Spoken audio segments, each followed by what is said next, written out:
You know, sometimes it's your darkest moments in life that lead to unexpected, amazing things. And one of those for me was after my father died in 1996, and I was looking for some books to read. I stumbled into a copy of The 7 Habits of Highly Effective People, not knowing what the aftermath would be many, many years later. And I've heard that it's always darkest just before the dawn. Check out this story about how I met Stephen Covey and got his endorsements on my books. So when my dad died in June of 1996, and I decided I was going to change my life, my plan was to read books and find out what successful people do, right? And it just so happened the first book I picked up by Stephen Covey, who, by the way, was a very dear friend of Mr. Schallenberger's. But I picked up a copy of The 7 Habits within 3 or 4 hours after my dad died. I found it in a box of books in a broom closet in the cell house. The cops would come in and throw books in this box, and I just started going to that box, and I came across The 7 Habits of Highly Effective People. I'm like, 7? Man, if I could get 1 or 2, I'd be on my way, you know? I took that book back. It was one that set me on the path to everything that happened, right? Tons of books after that, but that was the seminal book that really, really showed me that I could do something if I was willing to do certain things, right? 7 years later, I get out. A year after that, I opened my own company. In 2009, we're selected by Inc. magazine as one of the fastest growing small companies. And so because we got that recognition here in Colorado Springs, a little local business group downtown invites me to come do a keynote at a luncheon, at a business luncheon. At that same time, this was in 2008, the end of 2008. It hadn't come out yet. It was getting ready to come out in 2009. And the publisher had called me and said, who would you like to have endorse the book? And of course, the first name I thought was Stephen R. Covey. And they said, Wally, you're not going to get it. Do you know who Stephen Covey is? I said, I know who he is, yes. 40 million books sold, you know, half of which were stolen and published in China, he said. But, you know, I mean, that program has been taught in 2/3 of Fortune 500 companies on the globe. And he was a very influential man. It was all involved in all kind of stuff, behind the scenes, very, very quietly. And they said, you're not going to get an endorsement from Stephen Covey.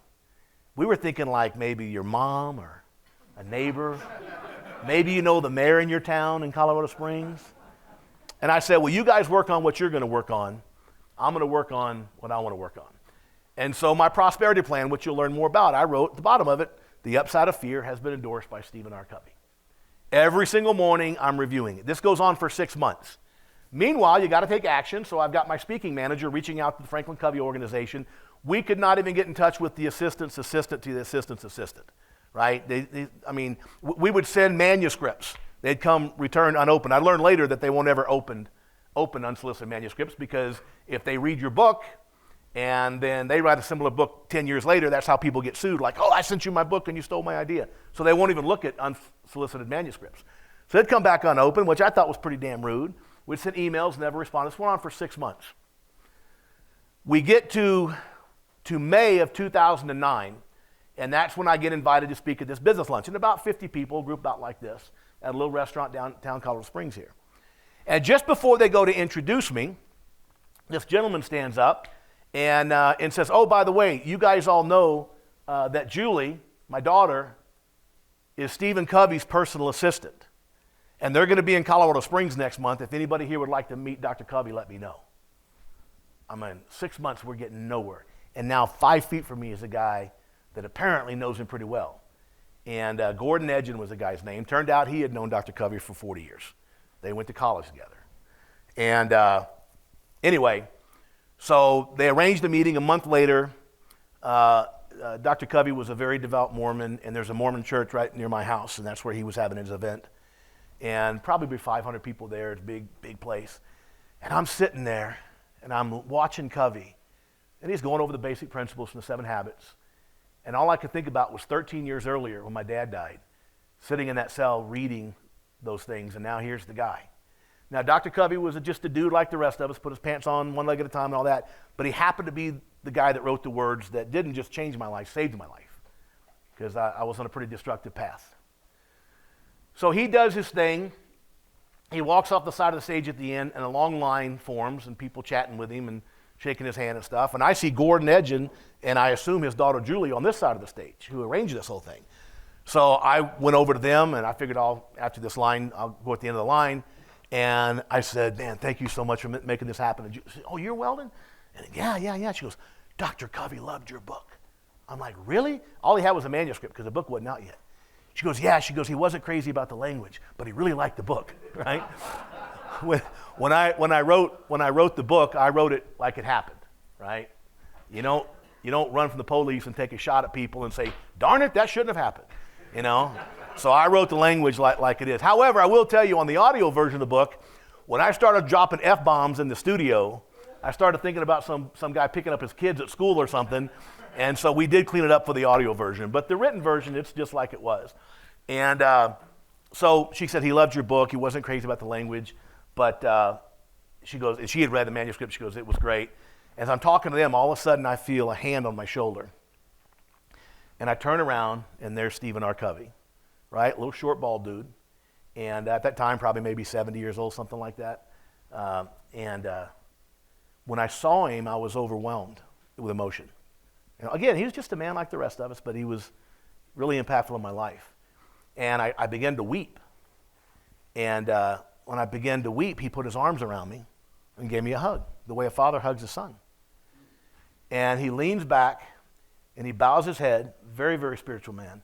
He puts his right hand on my heart and repeats 3 times, you have a divine destiny, you have a divine destiny, you have a divine destiny. I'm like, Dr. Covey, what does that mean? He goes, you in this story. He goes, your destiny is to share this story and give people hope. Mr. Schellenberg and I recently, a couple days ago, worked with 2 sets of prisoners. That's I got to make a living, but that's my divine destiny, to help people with my story. And so we chit-chatted up. Fortunately, somebody got a picture. It's in my office at home of our greeting and our meeting. We chat up about 15 minutes, and he's got to go.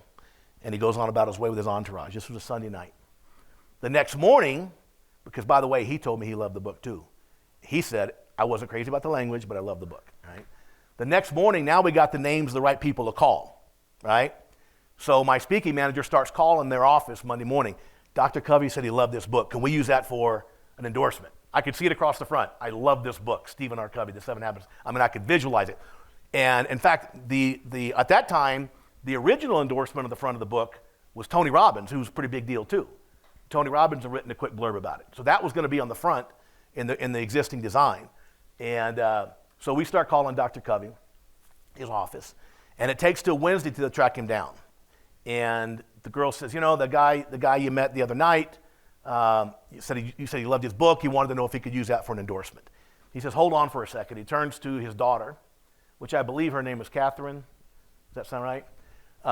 Who was in charge of his endorsements in this kind of committee it's got to go through.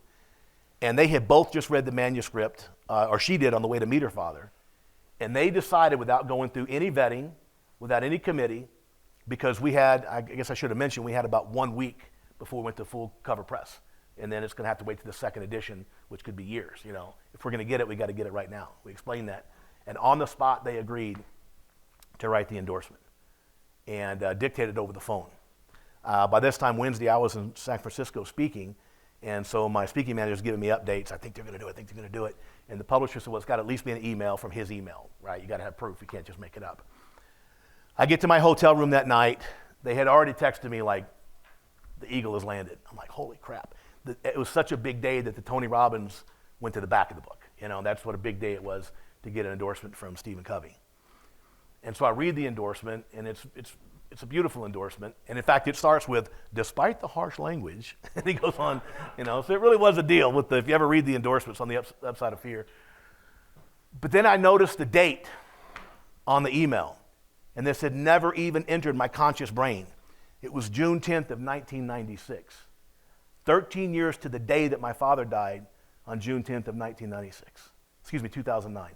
It was 13 years to the day since I had picked up the 7 Habits. That's the subconscious. It's so powerful. It just pulls things into your life somehow. You know, I always say that the universe will conspire in your favor if you're doing the right things. And the fact that Dr. Covey came back and endorsed my first book on the 13th anniversary of my father's death sent a very, very strong message to me that indeed the universe was conspiring in my favor, and you have to make sure that you are focusing on attracting the right things. You just never know where the next opportunity is going to come from. So make sure that in your subconscious mind you're expecting great things, and make sure that you understand that some of the darkest moments in your life can turn out to be the most amazing moments in your life.